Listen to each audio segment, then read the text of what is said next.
जय हिंद दोस्तों, वंदे मातरम। स्वागत है आपका आपके अपने यूट्यूब चैनल अभिनंदन एकेडमी में, जिसमें हम आर्मी जीडी के लिए प्रैक्टिस सेट लगा रहे हैं, जिसके 9 सेट कंप्लीट हो चुके हैं। आज रहेगा सेट नंबर 10वां। तो देखते हैं हम 10वें सेट का फर्स्ट क्वेश्चन क्या है। टोडरमल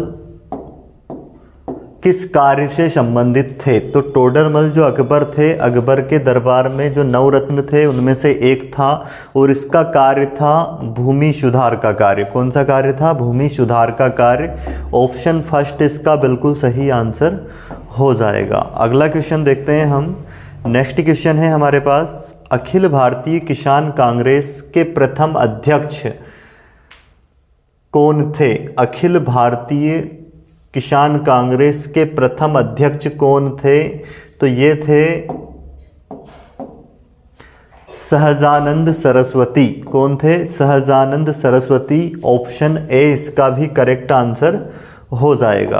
अगला क्वेश्चन देखते हैं हम। नेक्स्ट क्वेश्चन है, कौन सी मिट्टी भारत में सर्वाधिक मात्रा में पाई जाती है? कौन सी मिट्टी भारत में सर्वाधिक मात्रा में पाई जाती है? तो वो है कौन सी मिट्टी? जलोढ़ मिट्टी।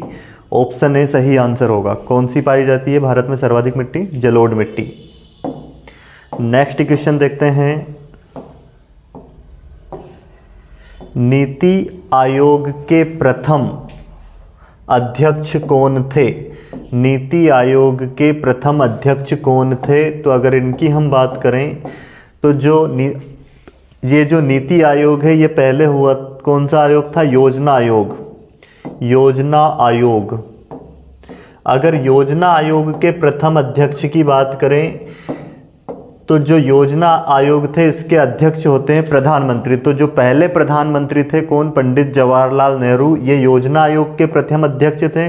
पर अभी हमसे पूछा है नीति आयोग। योजना आयोग को बदल के 2015 में नीति आयोग में बदल दिया गया। इसको क्या बना दिया गया है? नीति आयोग। कब बनाया है?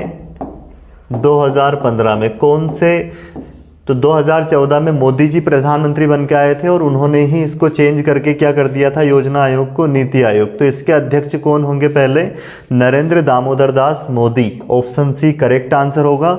और अगर हम इसके सीईओ की बात करें कि इसके प्रथम सीईओ कौन थे, तो सीईओ थे इसके चीफ एग्जीक्यूटिव ऑफिसर, ये थे अमिताभ कांत जी। कौन थे? अमिताभ कांत।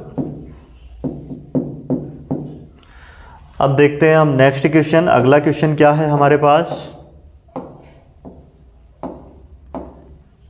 बीएमबी का विस्तारित रूप क्या है? बीएमबी के अगर विस्तारित रूप की हम बात करें तो वो है भारतीय महिला बैंक।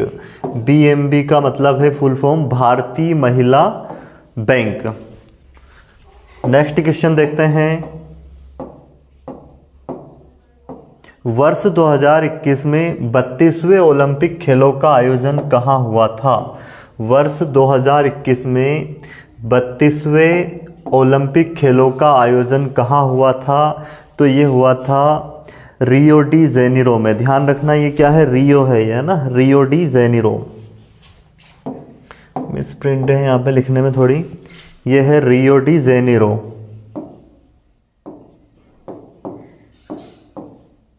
रियो डी जेनेरो जो कि कहाँ पे आता है? ब्राज़ील में। तो क्या हो जाएगा? ऑप्शन डी इसका करेक्ट आंसर होगा। अगला क्वेश्चन देखते हैं हम। नेक्स्ट क्वेश्चन क्या है? नोबेल पुरस्कार पाने वाले प्रथम भारतीय कौन थे? तो नोबेल पुरस्कार पाने वाले अगर प्रथम भारतीय की बात करें हम तो वो थे, कौन थे? ये कल की क्लास में भी क्वेश्चन आया था, रविंद्रनाथ टैगोर। रविंद्रनाथ टैगोर। और नोबेल पुरस्कार इनको कौन से क्षेत्र में मिला था? तो वो मिला था साहित्य के क्षेत्र में। कौन से क्षेत्र में मिला था? साहित्य के क्षेत्र में। अगला क्वेश्चन देखते हैं हम। नेक्स्ट क्वेश्चन है हमारे पास, प्राथमिक क्षेत्र का तात्पर्य किससे है? तो जो अर्थव्यवस्था में, अर्थशास्त्र में हम 3 क्षेत्र पढ़ते हैं, प्राथमिक क्षेत्र, द्वितीयक क्षेत्र और तृतीयक क्षेत्र। कौन कौन से? प्राथमिक क्षेत्र, द्वितीयक क्षेत्र और तृतीयक क्षेत्र। तो प्राथमिक क्षेत्र में आता है इसमें से कृषि से संबंधित, जो कृषि के अंदर जो भी आते हैं जैसे पशुपालन, ये सारे किस में आ जाते हैं, प्राथमिक क्षेत्र में। और द्वितीयक क्षेत्र में क्या आते हैं, द्वितीयक क्षेत्र में आती है जैसे जो प्राथमिक क्षेत्र से, जैसे हम गेहूं वगैरह जो कच्चा माल की अगर बात करें तो ये प्राथमिक क्षेत्र से मिलता है। और फिर गेहूं, आलू वगैरह जो भी इसमें उत्पादन करते हैं, आलू हो गए, और फिर आलू से चिप्स बनाना वो किस में आ जाएगा, द्वितीयक क्षेत्र में। जैसे कंपनियां हो गई, फैक्ट्रियां हो गई, जिनमें इनका जो कच्चे माल होता है इससे सामान बनाया जाता है। फिर तृतीयक क्षेत्र में क्या आ जाती है, इसकी फिर जो सेवाएं देते हैं सारे कर्मचारी वगैरह ये भी। और फिर जो द्वितीयक क्षेत्र में जो उत्पादन जिनको बनाया जाता है प्रोडक्ट, उनकी जो सेवा देते हैं वो फिर किस में आ जाते हैं, तृतीयक क्षेत्र में। तो 3 क्षेत्र होते हैं, ध्यान रखना कौन सा, प्राथमिक क्षेत्र, द्वितीयक क्षेत्र और तृतीयक क्षेत्र। तो प्राथमिक क्षेत्र किससे संबंधित हो जाएगा, कृषि से संबंधित। और द्वितीयक क्षेत्र हो जाएगा किससे संबंधित, ये हो जाएगा उत्पाद, फैक्ट्रियों वगैरह से संबंधित हो जाएगा, फैक्ट्रियों में जो सामान वगैरह का उत्पादन होता है। और उसके बाद तीसरा जो क्षेत्र है वो संबंधित हो जाएगा सेवाओं से। अगर पूछे कि तीसरा क्षेत्र किससे संबंधित है तो क्या आ जाएगा उसमें, सेवाएं। अगला क्वेश्चन है हमारे पास 9वां, आकाश क्या है।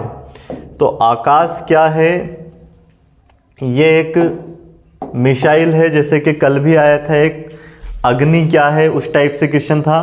तो सतह से हवा में वार करने वाली मिसाइल है, कौन सी, सतह से हवा में वार करने वाली मिसाइल को क्या है, जिसका नाम आकाश, ध्यान रखना है, आकाश।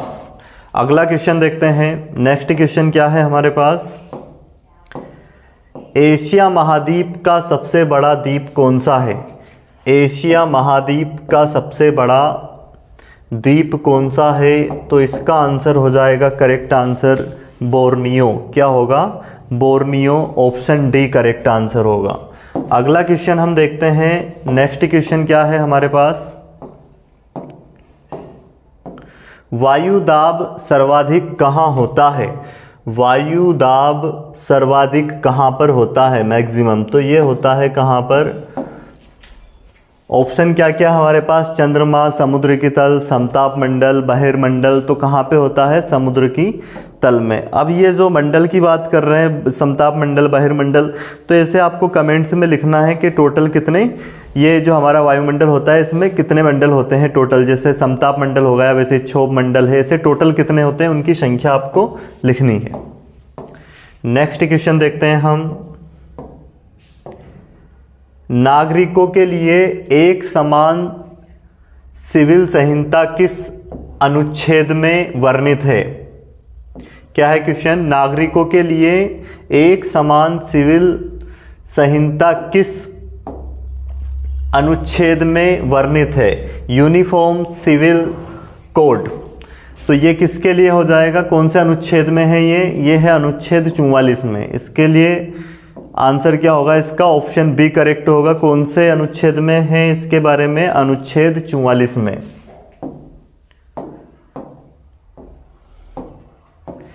अंतर्राष्ट्रीय न्यायालय की स्थापना कब हुई थी।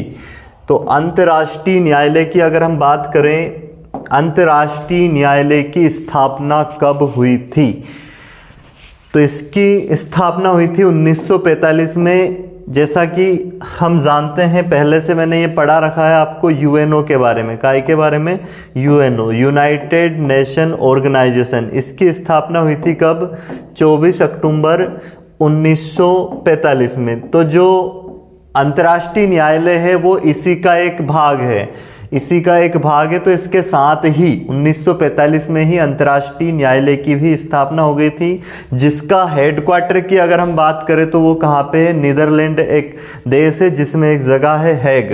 तो नीदरलैंड के हैग में इसकी क्या है, इसका मुख्यालय है अंतर्राष्ट्रीय न्यायालय का। और यूएनओ के मुख्यालय की अगर हम बात करें तो वो कहाँ पे है, न्यूयॉर्क में है, अमेरिका के शहर में एक। और टोटल 193 देश इसमें यूएनओ में सम्मिलित है। यूएनओ जो संगठन है उसमें 193 देश है।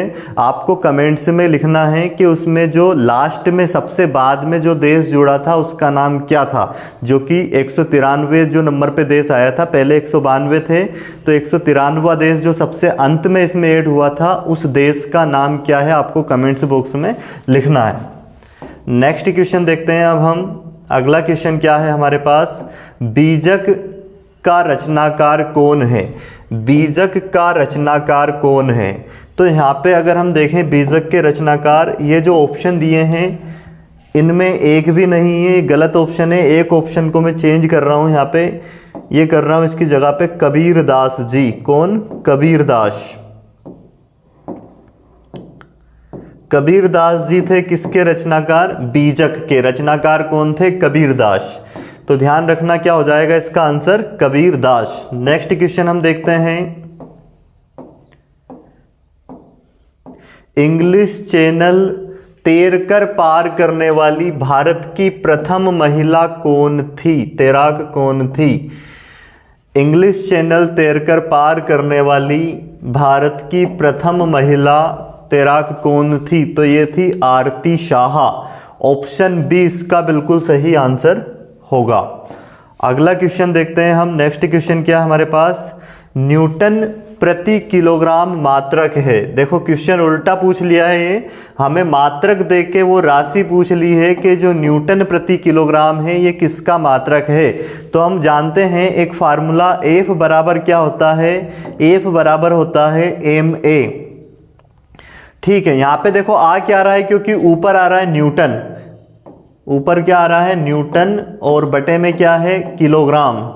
तो अगर हम इसको चेंज करें, न्यूटन किसका मात्रक होता है? बल का, और किलोग्राम किसका मात्रक होता है? द्रव्यमान का। तो F बटे में m, मतलब बल बटे में द्रव्यमान। तो यहां से अगर हम निकालें ये किसके बराबर आएगा? A बराबर क्या हो जाएगा? ये m बटे में जाएगा F के, तो F बटे में m। तो ये किसका मात्रक होगा? यहाँ पे क्या है? त्वरण। अब त्वरण का क्या हो जाएगा मात्रक? यहाँ पे बल का मात्रक ये न्यूटन, और बटे में ये द्रव्यमान का मात्रक क्या हो जाएगा? ये द्रव्यमान है, तो इसका मात्रक होगा किलोग्राम। तो ध्यान रखना, ये इसका मात्रक हो जाएगा न्यूटन प्रति किलोग्राम। किसका मात्रक है? ये त्वरण का। तो हमारा आंसर क्या हो जाएगा? करेक्ट आंसर ऑप्शन ए होगा, त्वरण का मात्रक है। अगला क्वेश्चन देखते हैं हम। नेक्स्ट क्वेश्चन क्या है? पार्श्व विकृति और अनुदैर्ध्य विकृति के अनुपात को क्या कहते हैं? तो इसको कहते हैं पाइशन अनुपात। याद रखना, क्या कहते हैं? पाइशन अनुपात, पाइशन रेशियो। ऑप्शन ए सही आंसर होगा। अगला क्वेश्चन है हमारे पास, क्वेश्चन नंबर 18वां। 32 डिग्री सेल्सियस तापमान कितना होता है? ये किसके इक्वल होता है? अगर इसकी हम बात करें तो ये होता है 0 डिग्री सेल्सियस के इक्वल। किसके? 0 डिग्री सेल्सियस के equal. Option A correct answer होगा। अगला क्वेश्चन हम अगर देखें तो नेक्स्ट क्वेश्चन हमारे पास है, निम्नांकित में से कौन सा रासायनिक परिवर्तन नहीं है? इनमें अगर हम देखें तो रासायनिक परिवर्तन कौन सा नहीं है? तो ऑप्शन क्या दिया हमारे पास? पहला कोयले का जलना, कागज का जलना, लकड़ी का गलना, लकड़ी का गलना होगा ये, और पानी का वाष्प में रूपांतरित होना, पानी का वाष्प में रूपांतरित होना। तो क्या आ जाएगा इसका आंसर?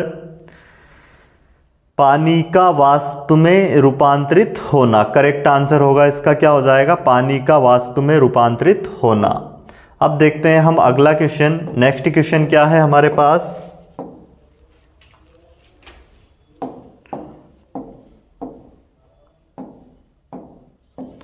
प्रकाश की गति की तुलना में रेडियो तरंग की गति होती है।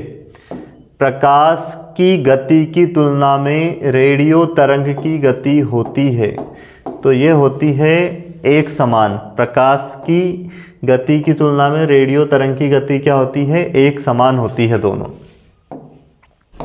अगला क्वेश्चन क्या है हमारे पास? कोहरा मिश्रण है। कोहरा मिश्रण है, तो ये देखते हैं मिश्रण काय का है। कोहरा जो होता है वो मिश्रण होता है धुआं और SO2 का। काय का होता है? धुआं और SO2 का। ऑप्शन ए इसका बिल्कुल सही जवाब होगा। अगला क्वेश्चन हम देखते हैं। क्वेश्चन नंबर 22वां क्या है हमारे पास? हीलियम को छोड़कर शेष सभी अक्रिय गैस की बाहरी कक्षा में कितने इलेक्ट्रॉन होते हैं? क्या है क्वेश्चन? हीलियम को छोड़कर शेष सभी अक्रिय गैसों की बाहरी कक्षा में कितने इलेक्ट्रॉन होते हैं? तो ये 8 इलेक्ट्रॉन होते हैं। ऑप्शन डी इसका बिल्कुल सही आंसर हो जाएगा। नेक्स्ट क्वेश्चन हम देखते हैं। अगला क्वेश्चन क्या है हमारे पास? भारी जल का आणविक सूत्र क्या होता है? तो भारी जल का आणविक सूत्र अगर हम बात करें तो वो होगा क्या, D2O। क्या होता है? D2O, ऑप्शन सी करेक्ट होगा। और अगर नॉर्मल जल की हम बात करें तो उसका सूत्र होता है H2O। अगला क्वेश्चन हम देखते हैं, पॉलीविनाइल क्लोराइड PVC का उपयोग निम्न में से किसमें होता है? तो क्या है हमारे पास, सीट कवर बनाने में, बरसाती बनाने में, चादरें बनाने में। तो क्या आएगा इसका करेक्ट आंसर? इसका करेक्ट आंसर होगा इन सभी में हम इसका उपयोग करते हैं। पॉलीविनाइल क्लोराइड PVC का जो है उपयोग हम इन सभी में करते हैं, सीट कवर बनाने में, बरसाती बनाने में और चादरें बनाने में। अगला क्वेश्चन देखते हैं, क्वेश्चन नंबर 25वां हमारे पास क्या है आज। यदि किसी घोल का pH मान 7 से कम होता है तो वहाँ घोल होगा। यदि किसी घोल का pH मान किससे कम होता है? 7 से। अगर किसी घोल का जो pH मान होता है, pH वैल्यू जो होती है उसकी, वो अगर 7 से कम होती है तो वो घोल कैसा होगा? अम्लीय होगा। कैसा होगा? अम्लीय होगा। याद रखना है, अम्लीय। अगला क्वेश्चन है हमारे पास, कोशिकाओं में तत्कालीन ऊर्जा उत्पादन के लिए निम्न में से किसको लिया जाता है? तत्कालीन ऊर्जा उससे मिले उसके लिए क्या लिया जाता है? तो वो है क्या, ग्लूकोज। क्या होता है वो? ग्लूकोज, जिसका फार्मूला होता है C6H12 और O6। ये किसका फार्मूला होता है? ग्लूकोज का। तो तत्काल ऊर्जा देने के लिए कौन सा लिए, निम्न में से कौन सा तत्व लिया जाता है? क्या आ जाएगा वो? ग्लूकोज। अगला क्वेश्चन हम देखते हैं, एपिडर्मिक रोग किससे संबंधित है? तो डर्मिक जैसे ही नाम इसमें आया तो उससे आप समझ सकते हो एपिडर्मिक जो रोग होता है वो किससे संबंधित है? त्वचा से। किससे संबंधित है? त्वचा से। ऑप्शन सी करेक्ट आंसर होगा। नेक्स्ट क्वेश्चन है हमारे पास, पौधे रात के समय कौन सी गैस उत्सर्जित करते हैं? तो जो पौधे होते हैं रात के समय ये गैस उत्सर्जित करते हैं, कार्बन डाइऑक्साइड। यही कारण है कि इसके नीचे रात के समय, पेड़ों के नीचे नहीं सोया जाता है। नेक्स्ट क्वेश्चन है हमारे पास, एक शाकाहारी व्यक्ति को अपने शरीर के लिए आवश्यक फास्फोरस कहाँ से मिल सकता है? एक शाकाहारी व्यक्ति को अपने शरीर के लिए आवश्यक फास्फोरस कहाँ से मिल सकता है? तो वो है दूध, क्योंकि दूध में पर्याप्त मात्रा में फास्फोरस होता है। ऑप्शन डी इसका करेक्ट आंसर होगा। नेक्स्ट क्वेश्चन की अगर हम बात करें तो नेक्स्ट क्वेश्चन है, निम्नलिखित में से कौन सबसे बड़ा जीवित स्तनपायी है?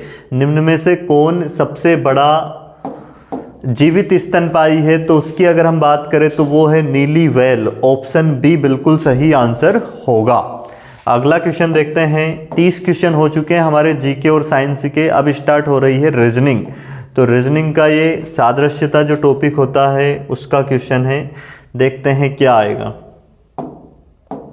क्या लिखा है? यदि 18 और 16 को लिखा गया है कितना? 18 और 16 को 32 लिखा गया है। वैसे ही 42 और 37 को क्या लिखा है? 32। तो हमें बताना है 53 और 13 को क्या लिखा जाएगा। तो देखो क्या हुआ है यहाँ पे, 18 गुणित अगर हम 16, इसको 32 कैसे लिखा गया होगा ये समझें। और 42 गुणित 37 को भी 32 कैसे लिखा गया होगा ये अगर हम समझें। तो क्या है, इन दोनों को जोड़े, 8 और 1 9, और ये 6 और 1 7। अब यहाँ पे इन दोनों का योग, अंकों का योग 9 आ रहा है, इसका योग कितना आ रहा है? 7। इनको अगर हम प्लस करें 9 और 7 को तो 16 आएगा, और 16 का फिर डबल कर दे तो 32 आ रहा है। ठीक है। वैसे यहाँ पे देखते हैं 4 और 2 कितना हो गया? 6। वैसे ही 7 3 कितना हो गया? 10। और इन दोनों को जोड़े तो आया 16, और 16 का डबल किया कितना आ गया? 32। वैसे ही हमें बताना है 53 गुणित 13। तो इनको अगर हम प्लस करें तो कितना आएगा?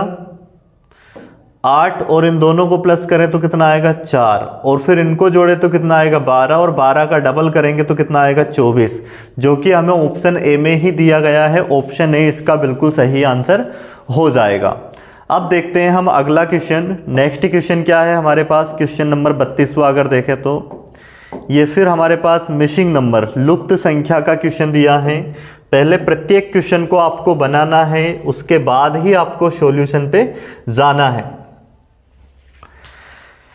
प्रत्येक क्वेश्चन बनाना है फिर सॉल्यूशन पे जाना है। क्या है अब इसमें देखते हैं। यहाँ पे ये 6 कैसे आया, इन दोनों को अगर हम प्लस कर दे तो 12 आ रहा है, और इसको हम आधा कर दे, 12 का आधा 6। वैसे यहाँ पे इन दोनों को प्लस करें तो 26, और 26 का आधा कितना होगा 13।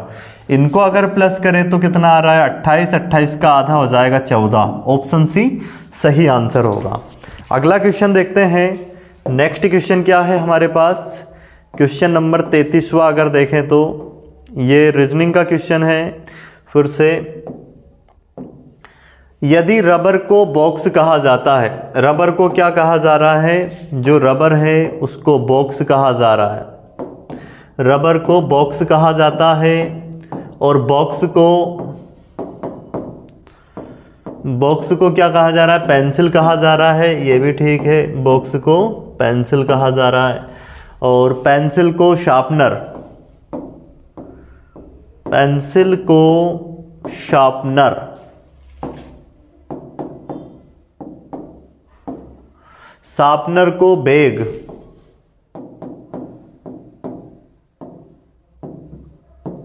शार्पनर को बैग कहा जाता है। तो बताइए बच्चा किससे लिखेगा। तो पेंसिल को क्या कहा जा रहा है, पेंसिल से लिखा जाता है, और पेंसिल को कहा जा रहा है शार्पनर। तो बच्चा किससे लिखेगा, शार्पनर से, जो कि ऑप्शन सी दिया गया है। ऑप्शन सी इसका करेक्ट आंसर हो जाएगा। नेक्स्ट क्वेश्चन देखते हैं हम।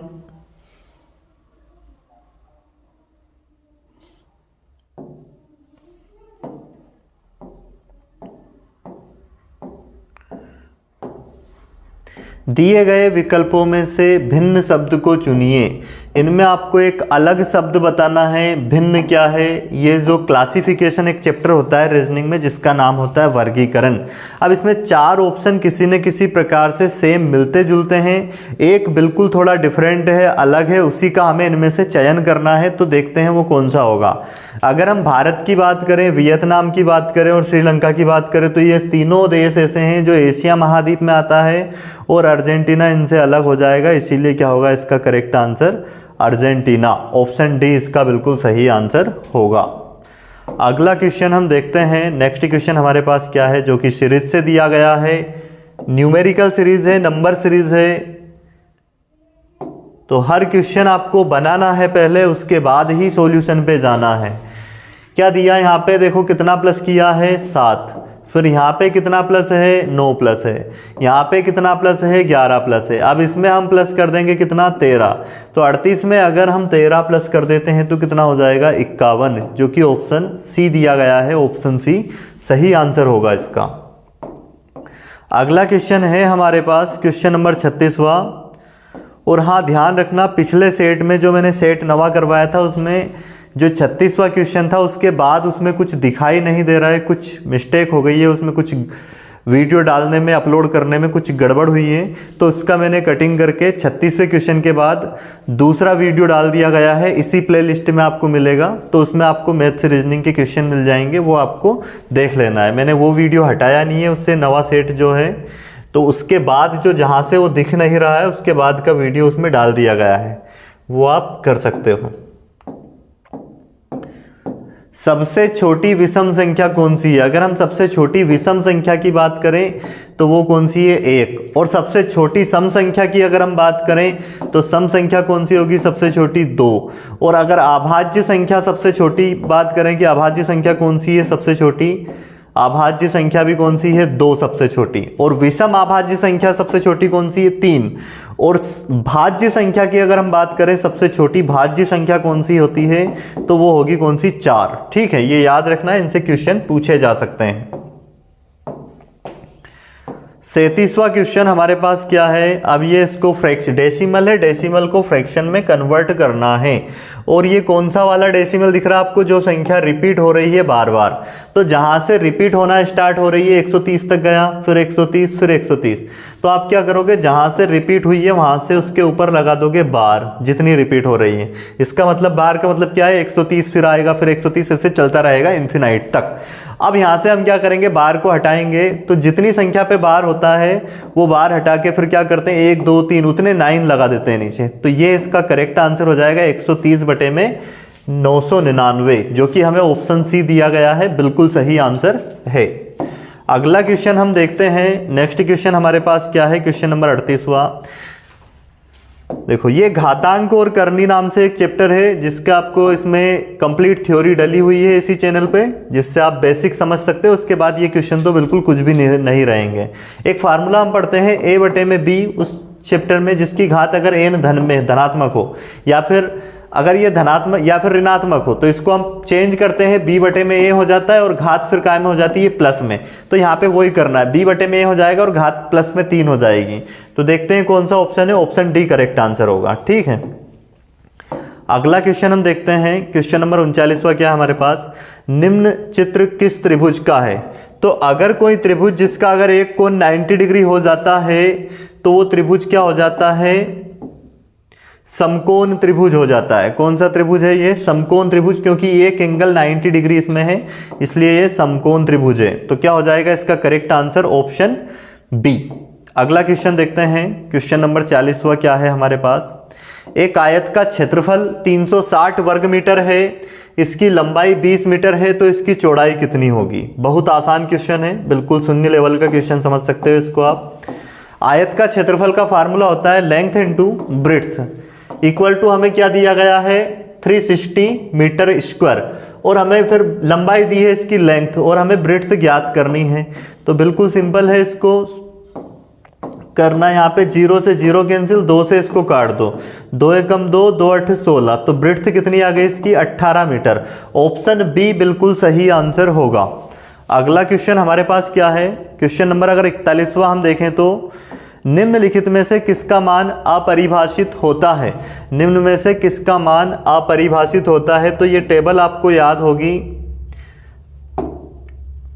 ये टेबल हमने पढ़ी है कई बार, मैंने आपको इसको बताई है पिछले सेटों में भी। कौन सी है टेबल, पहले साइन लेते हैं, फिर कोश, फिर क्या टेन, और फिर कोसेक साइन का जो अपोजिट होता है, फिर सेक आता है, कोस का अपोजिट और टेन का कोट। और अगर यहाँ पे क्या 0 डिग्री, 30 डिग्री, 45 डिग्री, 60 डिग्री और 90 डिग्री। अगर हम साइन की वैल्यू की बात करें तो साइन की वैल्यू सभी को पता होगी, लिख देते हैं दोबारा, ज़्यादा समय नहीं लगना है। करत करत अभ्यास जड़त मूलत होत सुजान। तो क्या है यहाँ पे, साइन 0 का मान 0, 30 का मान 1/2, 45 का मान 1/√2 और साइन 60 का मान कितना होगा, √3/2, 90 का मान होगा 1। कोस के लिए क्या करते हैं, इसको हम चेंज करके पलट के लिख देते हैं, 1 पहले यहाँ आ जाएगा और √3/2 आ जाएगा फिर, और 1/√2 यहीं पे रहेगा, 1/2 यहाँ पे पहुँच जाएगा, 0 यहाँ पे। फिर क्या करते हैं, टेन का मान निकालने के लिए साइन की वैल्यू को भाग देते जाते हैं। तो 0 को 1 से भाग देंगे, 0 ही आएगा, यहाँ 2 से 2 कट जाएगा, 1/√3 आएगा फिर ये, और ये कितना कैंसिल हो जाएगा, 1 आएगा, 2 से 2 कैंसिल, √3, और 1 को 0 से भाग देंगे तो इन्फिनाइट। तो tan 0 का मान तो इन्फिनाइट है, परंतु tan यहाँ पे है नहीं। तो अब आगे की बात करते हैं हम। साइन 0 का मान अगर 1 है तो हमें कोसेक इसका उल्टा होता है, इसका बटे में कुछ नहीं है, मतलब 1 है, तो ये हो जाएगा 1/0। तो कोसेक 0 का मान कितना हो गया, इन्फिनाइट, क्योंकि 1/0, 0 अगर बटे में जा रहा है तो इन्फिनाइट होगा। इसको पलट के लिखेंगे 2/1, बटे में 1 लिखने की जरूरत नहीं है, ये पलट जाएगा, √2 ऊपर जाएगा 1 बटे में, ये 2 बटे में √3 होगा, और ये 1 बटे में 1 ही होगा। वैसे अगर हम सेक की निकाले, सेक 0 का मान, तो सेक 0 का मान क्या होगा, कोस वाले को पलटेंगे 1 ही आएगा, और ये 2/√3 होगा, और इसको पलटेंगे √2 बटे में 1 होगा, और ये 2 होगा, और ये 0/1 है, तो 1/0 मतलब इन्फिनाइट। तो मतलब किसका हम बात करें, शेक 90 की, तो ये भी इन्फिनाइट आ रहा है, इसका मान भी इन्फिनाइट आया, इसका मान भी इन्फिनाइट आया। और वैसे अगर हम अब कोट वाले की निकालें तो टेन वाले को पलटेंगे, टेन जीरो को अगर हम पलटें, ये 0/1 है तो 1/0 मतलब इन्फिनाइट, तो देखो ये भी इन्फिनाइट, मतलब तीनों का मान क्या आया है, इन्फिनाइट। मतलब क्या हो जाएगा हमारा आंसर, ये सभी, इन सभी का मान क्या होगा, इन्फिनाइट मतलब अपरिभाषित। तो क्या हो जाएगा, ये सभी इसका करेक्ट आंसर होगा। अगला क्वेश्चन हम देखते हैं। एक क्वेश्चन फिक्स है, इस टेबल को आपको कंप्लीट करना है, इसमें से एक सवाल आपको मिलना ही है। अगला सवाल हमारे पास सरलीकरण का है, जो कि क्वेश्चन नंबर कौन सा है, 42वां है। तो देखते हैं, इसको सोल्व करते हैं हम, क्या आता है आंसर। बोर्ड मास लगाएंगे तो पहले इसमें बोर्ड मास क्या होता है, BODMAS। पहले हमें ब्रैकेट सोल्व करना पड़ता है, फिर ऑफ, फिर डिवाइड, फिर मल्टीप्लाई, फिर एडिशन, फिर सब्ट्रैक्शन, मतलब भाग, गुना, फिर जोड़, फिर माइनस। तो इसमें ये सब तो है नहीं, ब्रैकेट भी नहीं है, ऑफ भी नहीं है, डिवाइड भी नहीं है। तो पहले गुना करेंगे, 3 तिया 9, ये -2 ऐसा कैसा लिखा, और ये प्लस का कितना 4, और फिर प्लस का इधर कितना है, ये 3, और ये 2 इधर माइनस का। अब इसको अगर हम सोल्व करें तो पहले प्लस प्लस वाली वैल्यू को, या फिर ये -2 ये +2, तो ये तो कैंसिल हो जाएंगे, कट जाएंगे प्लस माइनस। और इनको अगर हम देखें,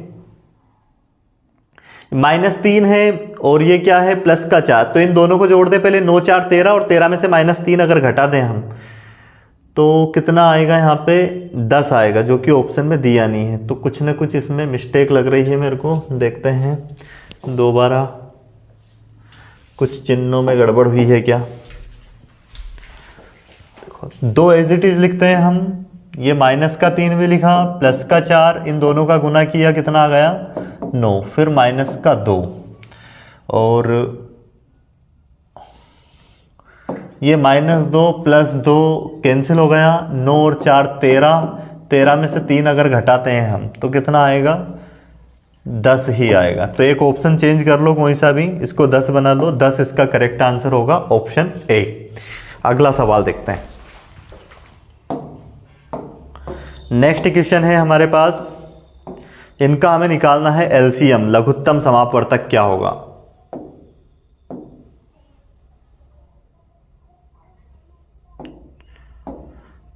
तो एलसीएम अगर इनका निकालें हम तो कितना, 48 और 72। बेसिक तरीके से निकालना सिखा रहा हूं मैं अभी आपको, एलसीएम कैसे निकालना है। इनको आप डिवाइड करते जाओ, सबसे पहले 2 से कट रहा है, ये 2 दूनी 4, 2 चौक 8, ये 2 से 2 तिया 6, 2 छंग 12, ये 2 से कटेगा, 2 पंच 10, 2 चौक 8, फिर 2 से काटेंगे, 12 बार में कटेगा,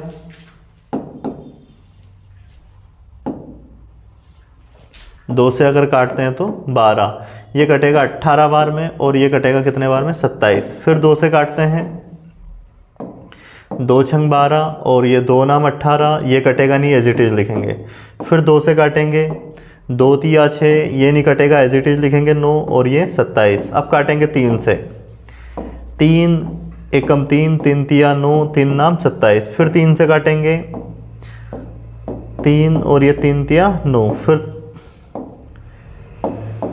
ये। अब इनका गुना कर लेंगे हम, 2 कितनी बार आया है, 4 बार, तो 2 से का गुना 4 बार, 2 गुणित 2 गुणित 2 कर देंगे, 16 हो जाएगा, और 3 कितनी बार आया है यहाँ पे, 3 बार, तो 27 हो जाएगा इनका गुना करने पे। अब इनका मल्टीप्लाई कर लेंगे हम, तो कितना हो जाएगा, 16 पंच 80, 16 छंग 96, और 16 7 कितना हो जाएगा, 112 का 2 हासिल कितना आ गया हमारे पास, 11, फिर कितना हो जाएगा, 16 दून 32, 32 में अगर हम कितना प्लस कर दें, 11, तो ये कितना हो जाएगा 43। तो 432 इसका करेक्ट आंसर होगा, ऑप्शन बी। ठीक है, अगला क्वेश्चन देखते हैं हम। हालांकि इसको एलसीएम निकालने के और भी कई तरीके हैं, आप डायरेक्ट भाग दे के देख सकते हैं उन संख्या से छोटी संख्या जो इससे कट जाएगी इन सभी से, वही क्या हो जाएगी एलसीएम। और भी तरीके हैं, तो एलसीएम वाले चैप्टर में जो करवाऊंगा उसमें आपको डिटेल में ये समझाने वाला हूँ।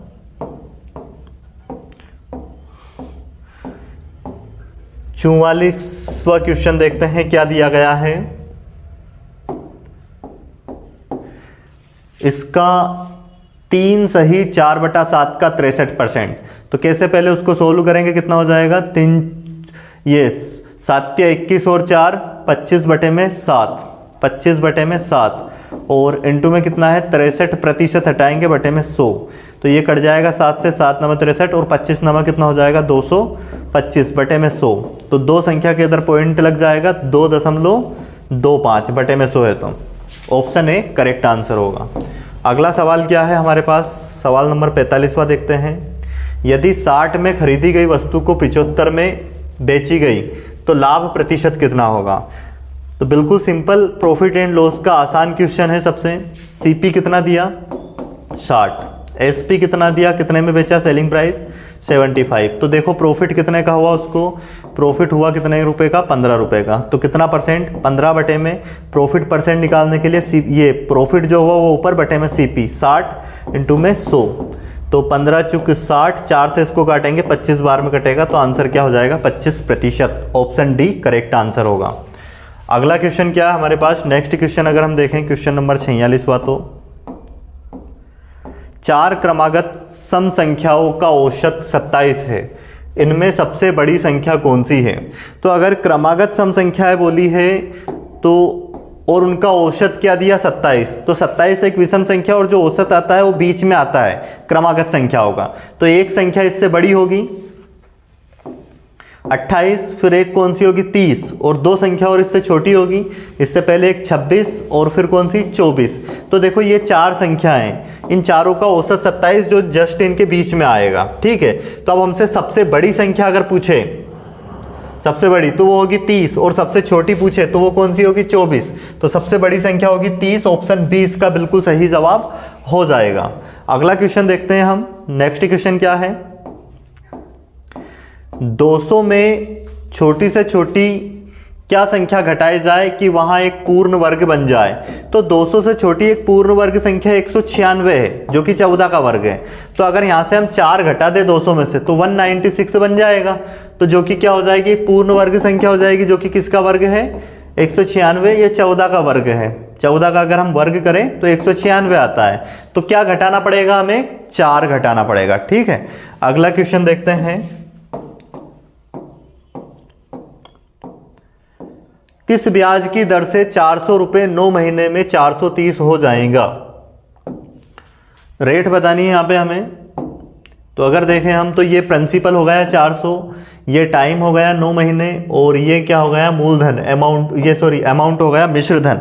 तो अगर हम मिश्रधन से एसआई यहाँ पे निकालें इनका, तो एसआई कितना होगा, ब्याज कितना मिला 400 में से 430 में से 400 हटा देंगे तो ब्याज पता चल जाएगा। यहाँ पे अमाउंट में से प्रिंसिपल हटा देते हैं तो क्या आ जाता है ब्याज, 30 रुपये ब्याज मिला है।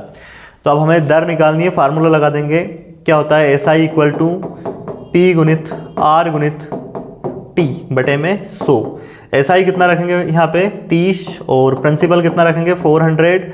रेट हमें ज्ञात करनी है, टाइम कितना रखेंगे 9 माह, परंतु माह है वर्ष में बदलने के लिए 12 से भाग देंगे, बटे में क्या आएगा 100।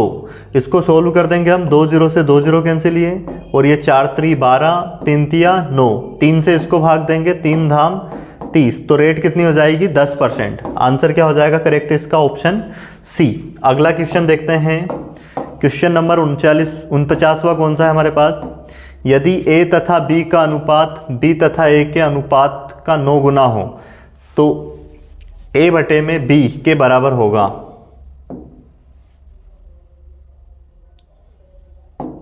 क्या दिया है ए तथा बी का अनुपात बी तथा ए के अनुपात का 9 गुना है।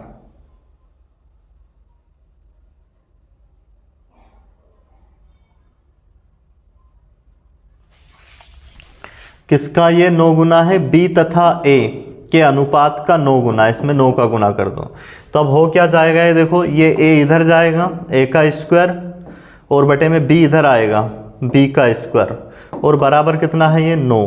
तो इधर ये इसको हम लिख सकते हैं ए बटे में बी का होल स्क्वायर बराबर 9, इधर से स्क्वायर हटाएंगे इधर क्या लग जाएगी करनी, तो ए बटे में बी बराबर कितना हो जाएगा रूट में 9 और 9 का वर्गमूल निकालें तो कितना आएगा 3, जो कि ऑप्शन बी दिया गया है। ऑप्शन बी इसका बिल्कुल सही आंसर हो जाएगा।